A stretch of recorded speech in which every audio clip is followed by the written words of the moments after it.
Je pense que la déclaration la plus importante d'hier, c'est celle de Bruno Retailleau. C'est lui qui en fait un sujet politique en disant il y a des réponses politiques à apporter pour éviter que ça se reproduise. Puisque le ministre de l'Intérieur, vous le savez, a parlé de faits de société. Il refuse le terme de faits divers et il a pointé l'ensauvagement de la France et il a ciblé tous ceux qui ont déconstruit tous les cadres qui régissaient la société française, ceux qui ont déconstruit la hiérarchie, l'autorité. Donc, sans la nommer, il citait la gauche. Et d'ailleurs, juste derrière, la maire de Nantes, Johanna Rolland, a dit « Moi, aujourd'hui, je ne fais pas de politique », contrairement au ministre de l'Intérieur, en faisant une déclaration qui était politique du premier mot au dernier. Donc, Bruno Retailleau, il met la focale sur la responsabilité politique des dernières années, puisque cette histoire, alors vous avez 100% raison, on n'a pas tous les tenants et les aboutissants, et on va attendre 18h et le procureur pour connaître mieux le profil de l'individu, puisqu'il y a eu un manifeste qui penchait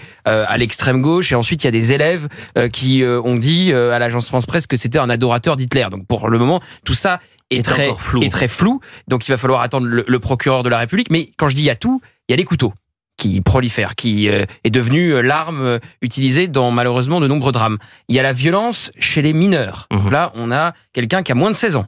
Et puis, il y a évidemment l'école.